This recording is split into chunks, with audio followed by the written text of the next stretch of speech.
Saudaraku seiman, dunia ini kita lalui, nikmati yang terbaik, tapi jangan sampai berlebihan. Dan Nabi SAW menjadikan tolok ukur orang itu bahagia, bukan karena banyaknya hartanya.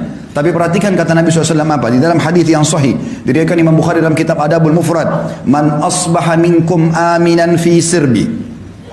Siapa yang tiba pagi hari dalam kondisi jiwanya tenang, mu'afan fi jasadi, jasadnya sehat, indahu qutu yaumi, dia punya makanan yang dia bisa makan untuk hari itu, faka'annama hizat lahu dunya, ketahuilah dunia telah dia kuasai. Jadi di sini pola ukurnya adalah bukan hal-hal yang lain. Harta yang kita kumpulkan itu akan menjadi penolong bagi kita di akhirat atau justru menjadi kecelakaan bagi kita.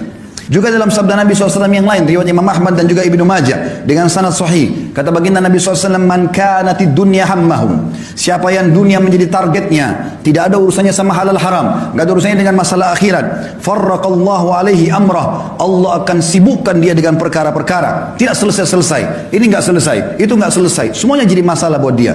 Wa ja'ala faqrahu baina ainai, Allah jadikan kefakiran di depan matanya, biar mobilnya mewah, rumahnya mewah, segala macam ada, tetap dia merasa tidak pernah puas. Walam ya'tihi minad dunya illa ma kutibalah, dan tidak akan sampai kepadanya urusan dunia ini kecuali yang sudah dicatatkan baginya. Wa man kanatil akhirah niyatuhu, siapa yang akhirat menjadi niatnya, targetnya, dunia dia tunggangi untuk ke sana, setiap kali dia membantu orang targetnya untuk akhirat, dia melakukan ketaatan apa saja semuanya untuk akhirat, jama'allahu amrah, Allah akan selesaikan urusan-urusannya. Wa ja'ala ginahu fi qalbihi, dan Allah jadikan kaya di dalam hatinya sehingga selalu dia merasa puas. Wa atathu dunya wa hiya ragima, dan orang seperti ini dunia akan datang mengejarnya dalam kondisi terhina. Dalam pepatah dikatakan, siapa yang kejar akhirat dunianya akan ikut, dan siapa yang mengejar dunia akhiratnya akan luput. Saudaraku seiman, Nabi SAW juga mengingatkan kepada kita, Yaqulu ibn Adam, dalam hadis sahih riwayat Imam Muslim, anak Adam banyak berkata, mali, mali, hartaku, hartaku, kapan proyekku bisa tembus, kapan aku begini, dari proyek ini, proyek itu, tanpa memikirkan mana halal haramnya. Wahallaka ya ibn Adam min malik, apakah kau sadar hai anak Adam, kata Nabi SAW, sesungguhnya hartamu, illa ma akalta fa'afnait, sesungguhnya hanya dalam bentuk makanan lalu akan habis. Au labista fa'ablait, atau kau beli pakaian lalu kemudian punah juga. Au tasaddaqta fa'amdait, atau kalau kau cerdas kau akan sedekahkan maka beruntunglah kamu. Ali bin Abi Thalib mengingatkan kepada kita dalam riwayat Bukhari, beliau mengatakan irtahalatid dunya mudbirah, ketahuilah dunia sudah meninggalkan kita, umurnya dunia makin sedikit. Sudah banyak orang sebelum kita meninggal dunia yang jauh lebih hebat daripada kita, lebih banyak idenya, lebih banyak keturunannya, sebagaimana saya katakan tadi. Wartahalatil akhirah muqbilah, dan akhirat sedang menuju kepada kita. Walikulli wahidin minhum banun, kedua wilayah ini punya anak-anak. Fakunu min abnail akhirah, jadikan anak-anak akhirat. Wala takunu min abnaid dunya, dan jangan kalian tinggal menjadi anak-anak dunia. Fa innal yawma amalun wala hisab, karena hari ini di dunia bebas beramal tapi belum ada hisabnya. Wa gadan hisabun bila amal, tapi besok di akhirat akan ada hisab, tidak ada lagi kesempatan untuk beramal. Saudaraku seiman, di dalam hadis yang lain juga Nabi SAW mengatakan, kun fid dunya ka'annaka gharibun aw abiru sabil, jadikan dirimu di dunia ini seperti orang yang asing atau hanya sekedar lewat saja. Dalam riwayat lain, wa'udda nafsaka min ahlil kubur, dan selalu siapkan dirimu untuk menjadi penghuni kubur. Wa qala Ibnu Umar radhiyallahu anhuma, dan Abdullah bin Umar berkata dalam riwayat yang sama bersambung menanggapi hadis Nabi SAW, riwayat Bukhari, idza amsayta fala tantadhirus sabah, kalau kau tiba sore hari jangan tunggu pagi hari.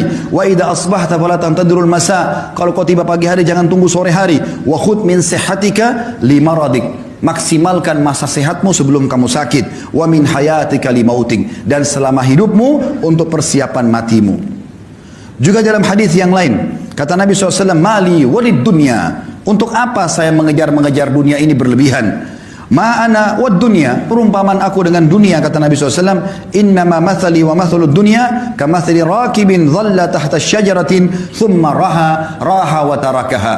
Sesungguhnya perumpamaan aku dengan dunia ini seperti seorang musafir yang kebetulan penat, capek, lalu kemudian dia pun duduk di sebuah pohon, kemudian dia akan pergi meninggalkan tempat tersebut. Ibaratnya ini bahasa saya, kalau kita seperti lagi safar dari Jakarta ke Surabaya naik bus, maka bus-bus itu mampir di rest area, di tempat istirahat. Maka ada orang yang cerdas, dia mampir sebentar lalu kemudian dia naik bus untuk melanjutkan ke tempat tujuannya. Tapi ada orang yang konyol, dia sengaja tinggal di situ, dia tidak ikut dengan busnya, maka terbengkalailah dia gara-gara tidak ikut dengan tunggangannya. Kita sedang menuju ke akhirat. Dan dunia ini kita boleh nikmatin. Seorang muslim dibolehkan makan yang enak. Karena Allah mengatakan halalan thayyibah. Halal boleh dan thayyib berkualitas. Bahkan kita dianjurkan menggabungkan antara keduanya. Kalau kita punya kemampuan, kita boleh makan yang halal dan kita boleh juga mencari yang thayyib. Bahkan kata sebagian ulama tafsir, andai saja ada makanan halal tapi tidak thayyib, seperti ayam halal, tapi dia sudah tidak thayyib karena rusak atau bangkai, tidak boleh dimakan. Seorang muslim disuruh cari kalau buah murni semua, tidak ada sedikit pun warnanya yang berubah. Itu namanya halal. Allah SWT suruh kita nikmati. Kita boleh menikmati punya kendaraan, punya pakaian, segala macam. Nabi SAW punya 11 rumah, karena beliau berpoligami. Setiap rumah punya pembantu di istri-istrinya. Setiap rumah ada untanya. Nabi SAW menikmati itu. Tapi selalu sebatas ini hanya akan dilalui, bukan sebuah target utama. Syekh Utsaimin rahimahullah mengatakan, perumpamaan orang dengan dunia ini seperti dia masuk ke WC. Dia selesaikan hajatnya, kemudian dia akan keluar, tidak akan tinggal lama di sana. Teman-teman sekalian, Allah sedang menjanjikan kita sesuatu yang besar di akhirat sana. Allah ciptakan kita manusia untuk menjadi anak-anak akhirat, bukan dunia. Jangan tinggal di sini. Kita akan kembali ke sana. Semuanya kita akan kembali. Kalau di dunia ini Anda pernah makan makanan enak, minum yang enak, pakai pakaian yang bagus, lalu mungkin Anda pernah melihat pemandangan yang indah, badan atau fisik yang sempurna, paras wajah yang tampan, apa saja kira-kira yang kira-kira membuat orang kagum di dunia, maka perhatikan apa kata Nabi SAW. Perhatikan semua itu teman-teman. Bayangkan sesuatu yang paling besar yang pernah Anda lihat. Orang yang sangat tampan, orang yang sangat cantik, orang yang sangat sempurna secara fisik, kaya raya, punya mobil mewah, rumahnya mewah, segala macam. Bayangkan itu dengan pertemukan dengan sabda Nabi SAW. Beliau mengatakan apa? Tentang target kita di sana, akhirat. Wallahi kata Nabi, dalam hadis riwayat Muslim, demi Allah, Nabi enggak pernah sumpah kecuali penting sekali. Beliau mengatakan, Wallahi, mad dunya fil akhirah illa mathalu ma yaj'al ahadukum isba'u hadhihi fil yammi falyanzur bima yarja. Demi Allah, perumpamaan dunia dibandingkan akhirat hanya seperti seseorang di antara kalian meletakkan jari telunjuknya ke lautan kemudian diangkat sama dia. Maka lihat apa yang ikut dengan tangannya. Di dalam hadis yang lain, kata Nabi SAW pernah melewati pasar, lalu ada bangkai kambing. Kebetulan kambing ini bangkainya kecil, kambingnya kecil dan jadi bangkai. Kemudian kupingnya kecil juga dan agak sobek. Jadi sudah bau, kecil, badannya kurus, telinganya juga sobek. Lalu Nabi SAW pegang kuping kambing itu, bangkai lalu diangkat. Kata Nabi SAW kepada para sahabat, siapa yang mau beli ini? Kata para sahabat, ya Rasulullah, jangankan dia sudah jadi bangkai, hidup saja tidak ada yang mau. Sempat dalam riwayat kata Nabi SAW, siapa yang mau beli ini dengan sedirham? Biaya yang sangat kecil. Kata para sahabat, ya Rasulullah, tidak ada yang mau. Artinya jangankan dia jadi bangkai, hidup pun kalau kecil, kurus, kupingnya robek, nggak ada yang mau. Kata Nabi SAW, siapa yang mau saya kasih gratis? Kata para sahabat, sama ya Rasulullah, tidak ada yang mau. Kata Nabi SAW, perhatikan wasiat beliau. Beliau ingin sampaikan kepada kita pesan ini. Fawallahi, beliau bersumpah lagi atas nama Allah, lad dunya ahwanu alallahi min hadza alaikum. Hadis sahih riwayat Tirmidzi. Ketahuilah dunia ini di sisi Allah atau apa yang Allah janjikan buat kalian di akhirat nanti ya lebih hina daripada bangkai ini. Di dalam hadis yang lain yang mulia juga kata Nabi SAW kepada seorang sahabat bernama Dahhak ibn Sufyan radhiyallahu anhu.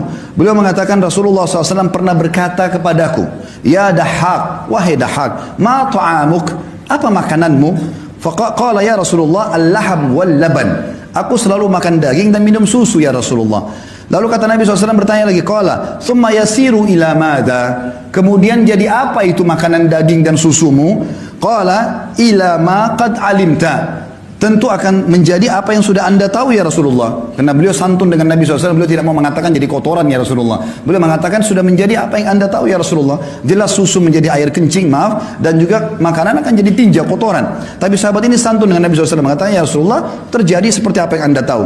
Maka qala, beliau pun bersabda sallallahu alaihi wasallam, hadis ini sahih riwayat Imam Ahmad. Ketahuilah bahwasanya Allah Subhanahu wa taala menjadikan perumpamaan dunia ini bagi anak Adam seperti kotoran yang keluar dari tubuhnya dari makanan tersebut. Oleh karena itu teman-teman sekalian, bertaubatlah bagi orang yang berbuat dosa. Umur kita terbatas, jangan sia-siakan. Cukup yang lalu-lalu. Berapa kali Anda dengarkan khutbah Jumat, ceramah, jangan, tidak boleh, haram, kerjakan ini, tapi masuk telinga kanan, keluar telinga kiri. Sampai kapan? Apakah Anda tunggu malaikat maut mencabut ruh Anda baru Anda mau sadar?